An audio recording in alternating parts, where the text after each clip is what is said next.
Well, this morning is the last official morning that we're going to be in 1 Corinthians.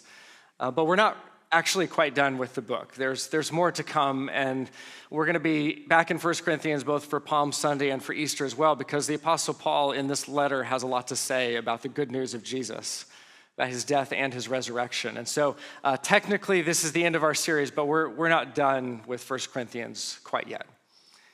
Last night was a really fun evening for us. The high school group here at Easton, they had a progressive dinner, and our home was the first stop on the list. And so we had the appetizers, and Carrie, as she is wont to do, went all out, and it was great. I ate so well. There were so many appetizers, and even with a bunch of teenage boys, there was just enough food left over at the end that I was able to feed myself.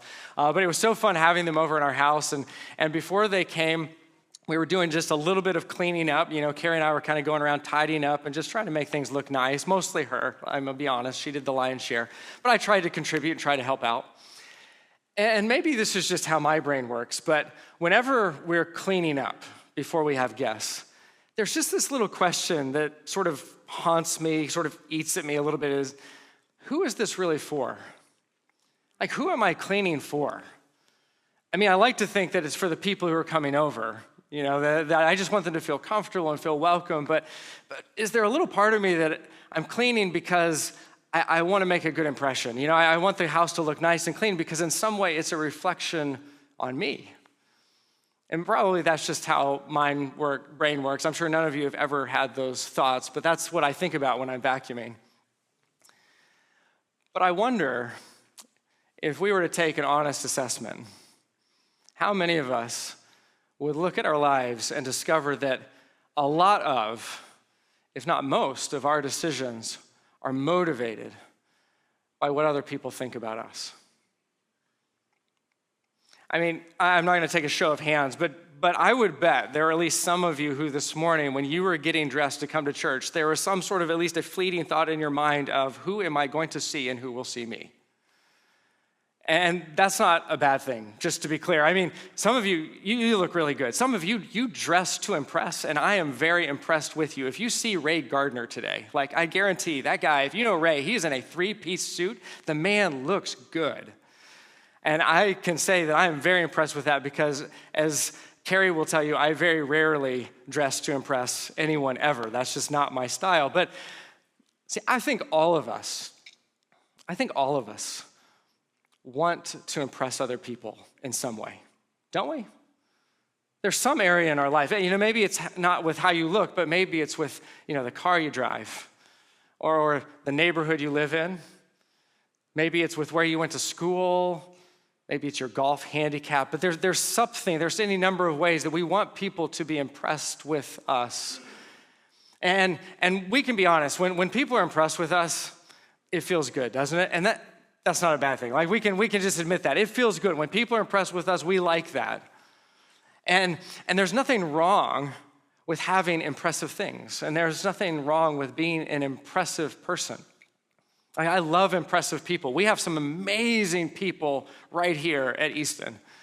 They're incredible artists and designers and thinkers and writers and musicians. I mean, they're amazingly impressive people. I love being around impressive people. So by all means, be impressive.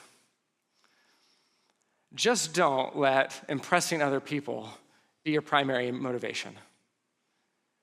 Because when trying to impress other people is your primary aim in life, then you give people tremendous power over you. You are giving the people that you're trying to impress essentially power to make all of your decisions, that the decisions become whatever is going to amaze or astound or impress them in order to get you the most applause.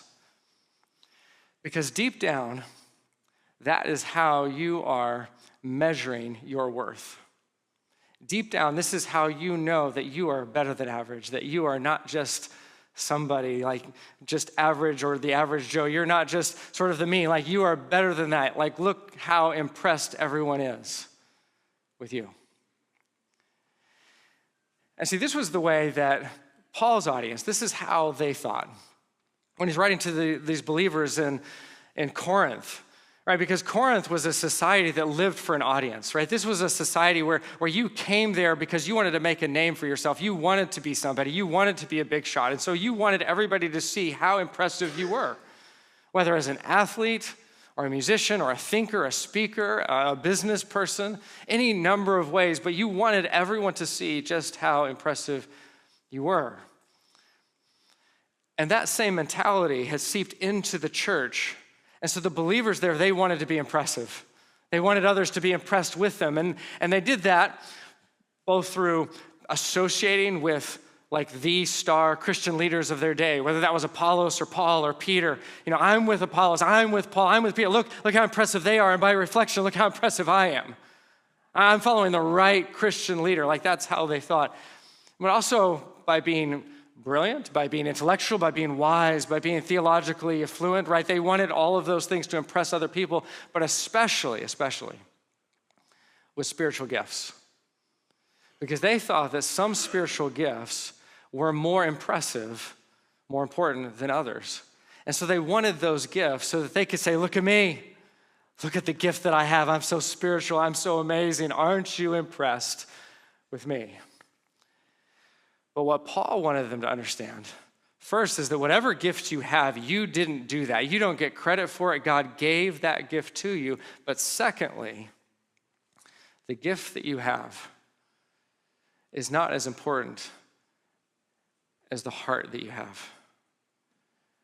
The gift that you have, as impressive as some gifts might seem, as amazing as they can be, they are less important than the spirit in which you use that gift. See, for Paul, the issue is not whether you have the right gifts, it's whether you have the right heart, because without the right heart, your gift is irrelevant and even dangerous.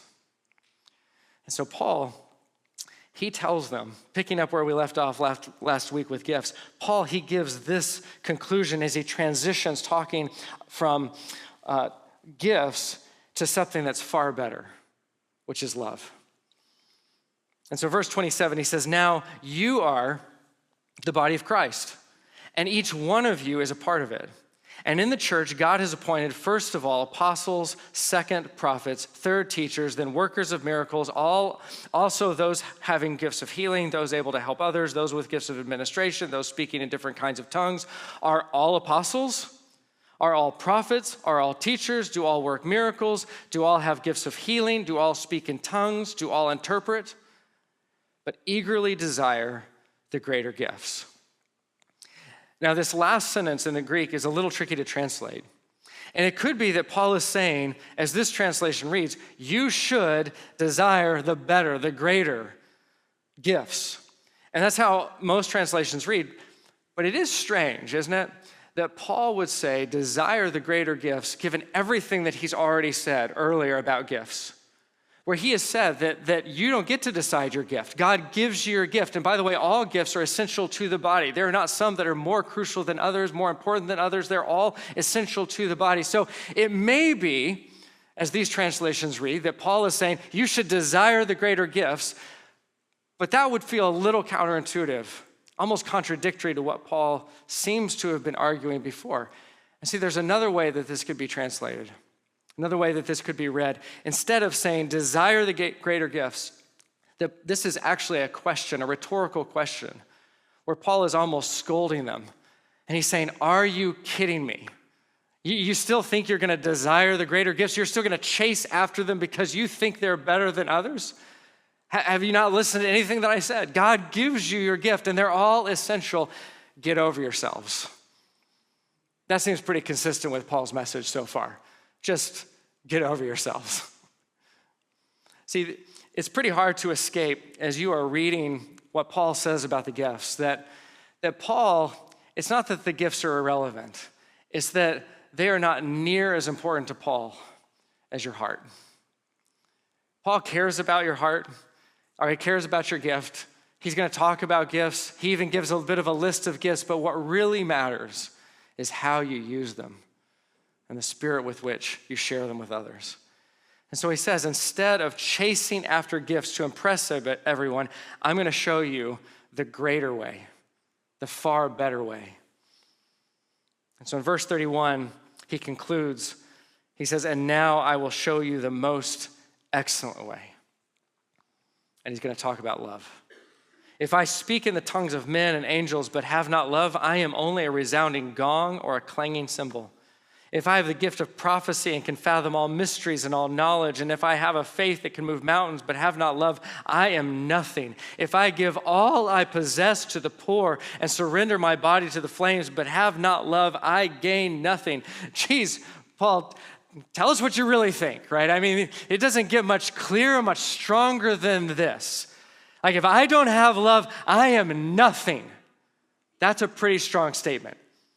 Like, without love, I gain nothing. It doesn't matter what I do, how many miracles I perform. It doesn't matter if I give my whole life for the world. Like, it doesn't matter. Without love, I gain nothing. You can't say it much stronger than that. And see, if these gifts that Paul describes here, if these were present in the church in Corinth, this would be impressive stuff, wouldn't it? I mean, to speak in tongues, the way the scripture describes that, it was either like a supernatural language, ability to speak foreign languages, or maybe even a supernatural language spoken to angels. I mean, that's pretty impressive stuff. Right? He talks about the gift of prophecy. He describes it as being able to fathom all mysteries and all knowledge.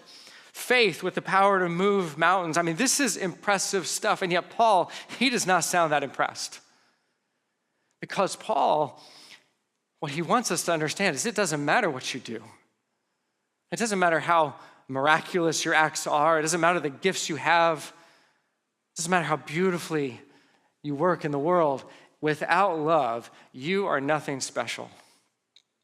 Because there is nothing special about using your gifts to promote yourself. And without love, that's all you're doing. Without love, your gift is really just a gift to you. See, the world is full of people who are eager to use their gifts to make a buck and to build their platform. And I'm not saying that that's always wrong. If you've got a gift and you can make some money doing that and build your career, maybe you should do that. But what Paul's saying here is that doesn't make you special, because that's what everybody does. So go ahead, build your platform, use your gift, make some money. That's wonderful, but don't think that that's impressive. That's not impressive. There's nothing special if you do that. Everybody does that. And what's even more toxic, though, is when there are people who are so determined to use their gifts. And this is especially a danger within the church. Determined to use their gifts at other people's expense. So determined to use their gifts, whether you've asked them to or not, no matter who it hurts. It's like, have you ever known that person who they think they have the gift of knowledge, and so they want to let everybody know that they know everything? Because everyone loves to be made to feel stupid. Or maybe that person that they just think that they have the gift of wisdom and insight, and so they are determined, it's their responsibility to use their gift to tell you how to live your life. To tell you what you think and what you should do, because we all want to be told how to live. And people who, they have the gift of encouragement. And so they feel like it's their responsibility just to encourage you with all the ways that God is blessing them and loving them and the miracles he's doing in their lives, while being tone deaf to the struggle that you're going through. Not realizing that what you need that would actually be encouraging is someone to sit quietly with you in your hurt. And see, those people, they're not sharing their gift with you, they're using their gift on you. And then they're surprised that you're not more grateful and you're not more impressed. But see, it's not for your benefit, it's for your applause. See, there's nothing special, there's nothing impressive about sharing your gift for yourself. There's nothing impressive about using your gift as a gift for you. But there's nothing more impressive than when you act in love, because it is so rare. Listen to how Paul describes love. And it's one of the most famous passages you'll ever hear in scriptures. We use it in weddings all the time, but Paul's not just talking about romantic love. This is love as it truly is in its purest form. He says, love is patient. Love is kind. It does not envy. It does not boast. It is not proud. It is not rude. It is not self-seeking. It is not easily angered. It keeps no record of wrongs. Love does not delight in evil, but rejoices with the truth. It always protects, always trusts, always hopes, always perseveres. Love never fails. Last week I read that experts believe that 85% of the gold in California is still undiscovered. Did you know that? 85%. That blew me away. I just assumed that they'd found like 99.9% of it, and that's why I thought people had given up. But evidently there are still people prospecting for gold because 85%, they believe, is still undiscovered. For a moment, I thought about moving to California. Just for a moment. It did cross my mind. I was like, what are the odds, right? But I've known folks, maybe you've done this, who've gone to some of those old mines in California and Nevada where you can still look for gold and you can go down to the creek beds and sift for gold. And they might find a few, little flecks of real gold here and there. But then every once in a while, someone finds a nugget that turns out to be pyrite, fool's gold. Because it's so common, it's so widespread. Fool's gold, it is the most common mineral found in the mineral veins where gold is also found. And so you can imagine why folks would give up looking for real gold because where you are looking for gold, where you should expect to find gold, you just keep finding fool's gold over and over and over again. But see, once upon a time, people could go there to those same mountains and they could pick up gold. Wherever they looked, it was there. That's not a myth. That truly happened, even if today it's hard to find. See, what the scriptures tell us is that once upon a time, God created this whole universe out of love. The whole universe is held together with love. You and I, we were created out of love. We were created out of love when we were created for love. And yeah, you can understand why people might look at our world and wonder if a love, the kind of love that Paul describes here even exists. Because there is so much cheap counterfeit, so many knockoff versions that get called love, that gets passed off for love, so-called love that is impatient, that is unkind, that is self-serving, that is exploitative, that is cruel. And people call it love because they've never seen the real thing. And Paul says, let me tell you what love really looks like. Let me tell you what it really feels like. Love is patient. Love is kind. I feel like Paul could have just stopped there. Love is patient and kind.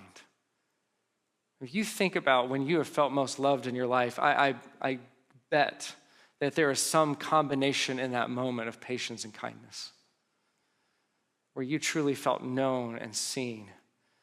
I think that patience and kindness, they almost have to go together because it's really hard to rush kindness. It's really hard to be kind to someone in a hurry. Like kindness has to breathe.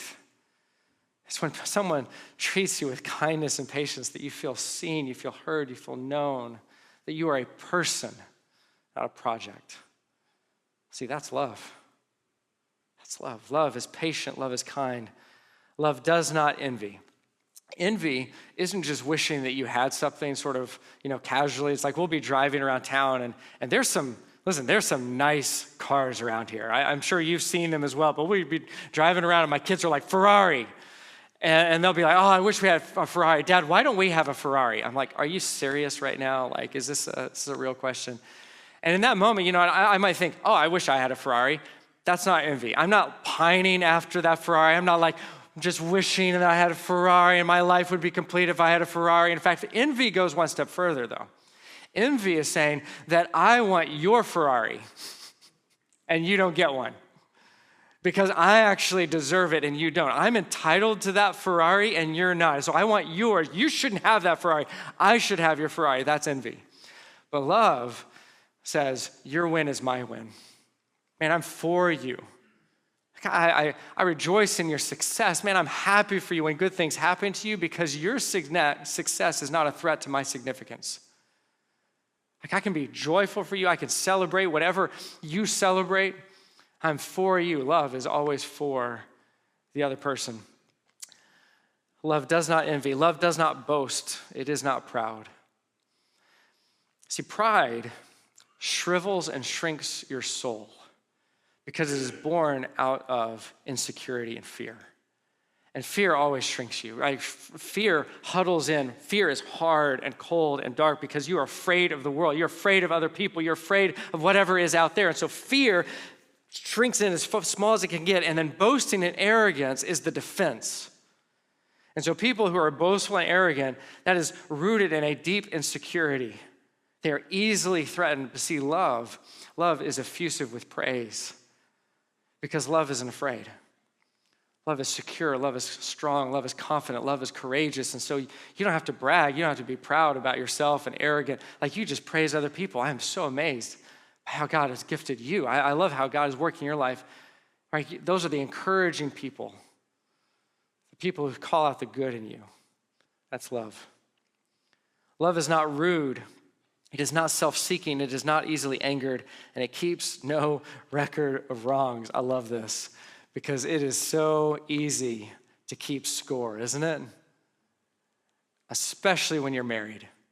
I mean, it's true in all relationships. I mean, we can be honest. It's true in all relationships, but it is especially true when you're married, right? This is the 5th time I've done the dishes this week. I hope she understands how amazing I am, right? Like that is keeping a record of wrongs. That's keeping score. Which, listen, if you want a happy marriage, don't keep score. That's my little bit of a marriage advice for today. Like, don't keep score. Which, listen, I understand it's hard for some of you to do, to not keep score, because you have memories like elephants. Like, it goes on forever. I have a terrible memory. Carrie will tell you. I have the worst memory. We will leave here today. By tonight, maybe tomorrow morning, if you ask me, what did you talk about? I'll be like, I have no idea.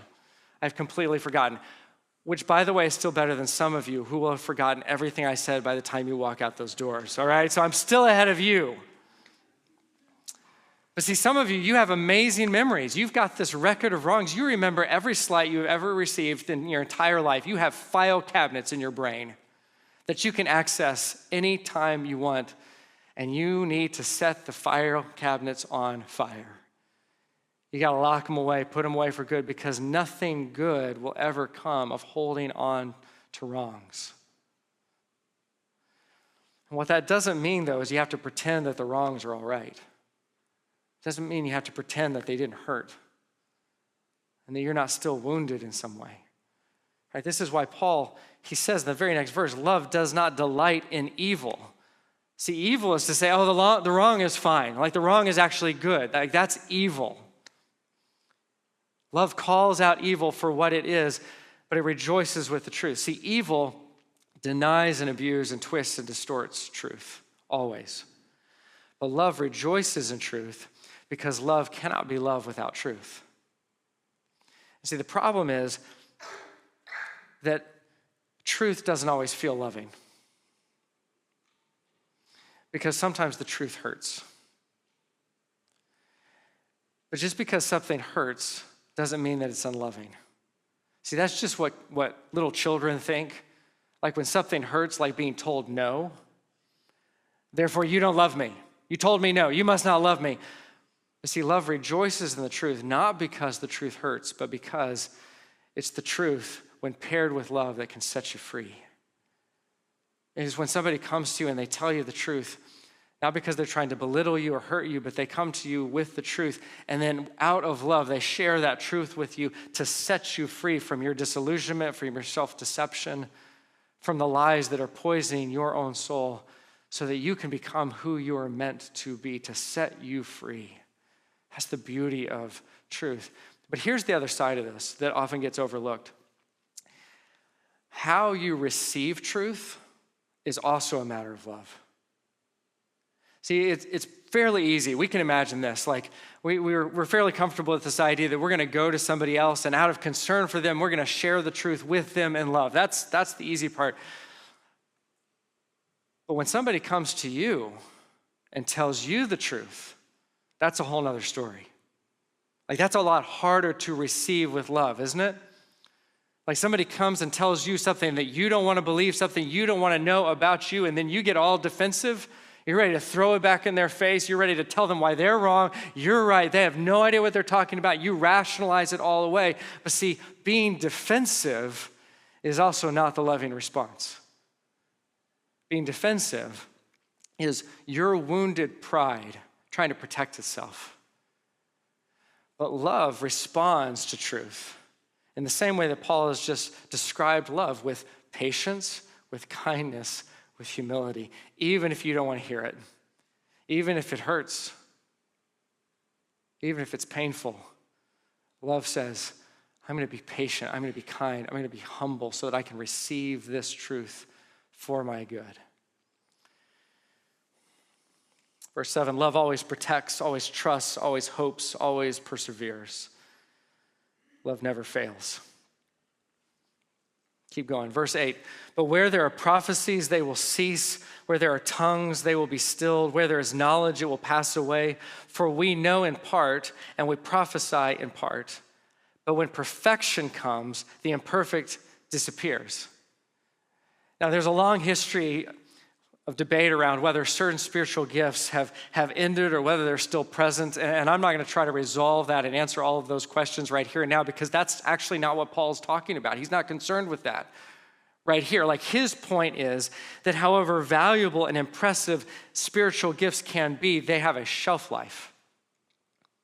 That when we step into eternity, when we reach the pinnacle of human existence, to use Paul's language here, when perfection comes, he says that then we're not going to need those other gifts any longer, because we will have stepped into the fullness of who we were created to be. Like, at that point, we will have arrived. We will be in the presence of God. We will be face to face with him. Childishness is gone. Maturity has come. This is what he says in verse 11. When I was a child, I talked like a child. I thought like a child. I reasoned like a child. When I became a man, I put childish ways behind me. In other words, there's a time as we are growing in our faith where we need certain gifts more than at other times. They're almost like training wheels, and you outgrow some of them, and when we step into eternity, we have arrived at full maturity, and so we don't need those gifts any longer. We are face to face, and we are fully known. See, that is the essence of what we are made for. That is the essence of what we are destined for, is to know God fully, just as we are fully known. See, he already knows you. Let's be clear. He knows you fully, and you are fully loved. But one day, that relationship will reach its fullness as you are in the presence of God. See, that's what we long for, isn't it? Like, when we love someone, like, we're getting just a taste of heaven. When you know them fully and they know you fully, and there is love between you. That is love. That's what we're longing for. And Paul says it's coming. He says, even then, though, verse 13, and now these three will remain. So the spiritual gifts, they have a shelf life. So don't get too worked up over those. These are the three you need to be focused on. These three remain: faith, hope, and love. But the greatest of these is love. See, life in eternity will not be a static existence frozen in time. See, life, even eternal life, it continues to grow and change. There is a future still beyond that future. That's what it means to have life without end. There's always a future. And so even in heaven, even in eternity, there is a place to trust in what God is going to do. To have faith in what God is doing, and to hope in the future that unfolds before us, even in eternity. But the greatest of these is love, because love unlocks it all. There is nothing more impressive than love. I haven't been to California in many, many years. But just think, if you were to go there today, and you were to walk around in those places where once upon a time, man, you could just see the gold. It was like glittering, and you could just go pick it up, like real gold, not the fake stuff, like the real stuff. Like, you could walk around, you could go this week and walk those same mountains and just think, gold is still there. It still exists. 85% of it just underneath the ground somewhere where you can't see it. See, the love with which God created the universe, it still exists. It's still there. Every bit as it has ever been. It is still holding the universe together. And if you're a follower of Jesus, that same love lives in you. See, when Paul describes love, he's not talking about love as an abstract idea, just something out of his imagination. No, Paul describes love as it is because he has experienced love. He has seen love with his own eyes. Paul's not talking about love as one of Plato's forms. He's describing a person. He's describing Jesus.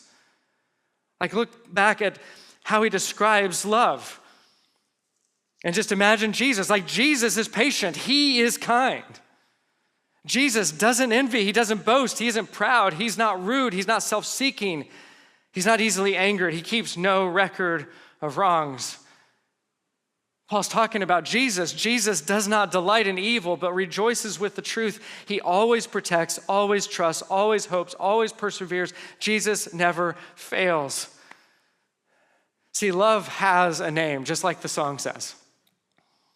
And over 2,000 years ago, love came down. Love became human.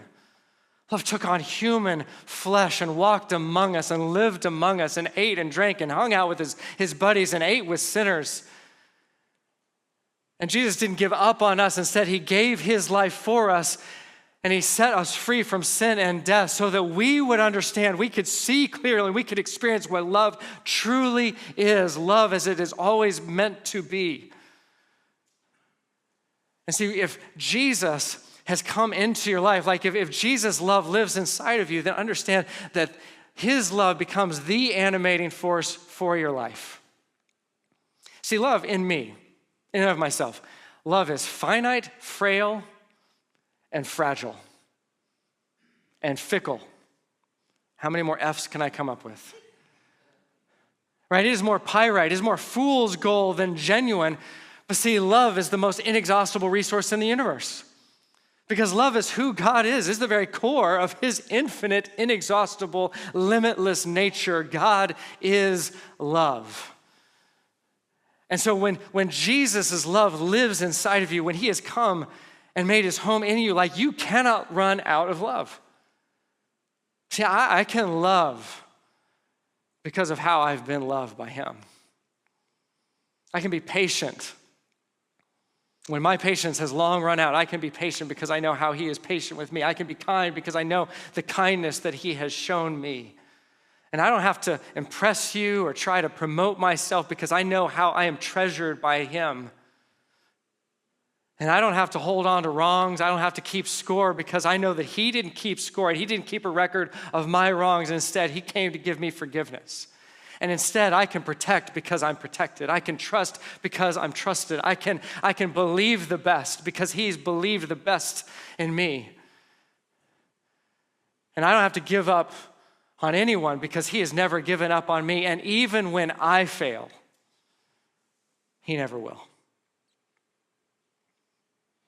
See, church, what is most impressive about us is not how gifted we are. It's not how talented we are. It's not how impressed other people are with us, with how we look, or how we dress, or even all the good things that we can do when we're just doing them for ourselves, trying to put on a show. No, what's most impressive about us is how we love. And what's most impressive about you will always be how you love like Jesus. When you love like him, when others see this kind of love in you, that's when the world will sit up and take notice. Will you just bow your heads with me? Close your eyes for a moment. See, if you want to love like Jesus, if you want to truly live an impressive life, then first you have to know his love for you.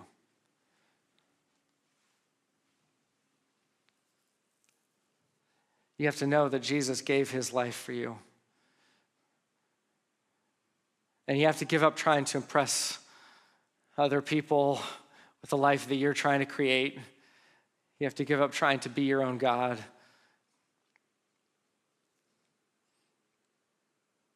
And instead, you have to give your life to him. And when you trust him with your life, you're trusting him for the forgiveness of your sins that you cannot forgive, and for the hope of a future and eternity that you cannot earn and you cannot create. And if you're here right now and you've never trusted Jesus with your life, I just want to invite you into this moment to give your life to him, to say, Jesus, I give you my life.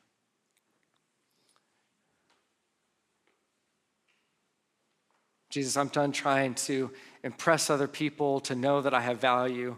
Instead, I believe that you have valued me beyond my wildest dreams because you gave your life for me. And so I give my life to you. Lord, I pray right now for anyone who has come to this point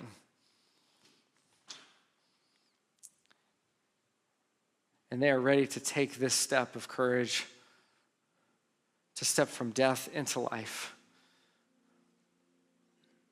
and to say, Jesus, I give you my life. Come in to my life. I need your love to fill me. I need your love to make me whole. I need to know you the way that you know me. Lord, I pray right now that they would know your presence and that they would trust you right now and say, Jesus, I give you my life. And Lord, for all of us, it's so easy to try to live our lives based on other people's opinions, what they think about us, whether they like what we do or agree with us or approve of us or impressed with us, to live for other people's applause. And we're super creative in how we do that. Lord, I pray that today we would determine that we want to live for your applause alone. The only person we want to impress is you. And that whatever gifts, whatever talents, whatever opportunities we have to share our gifts, we wouldn't be sharing our gift with ourselves. We wouldn't be using our gifts on other people, but we would truly be sharing them out of love. The love that you have for us. Let it overflow through us to the people around us and the world that you love. We pray this in your name.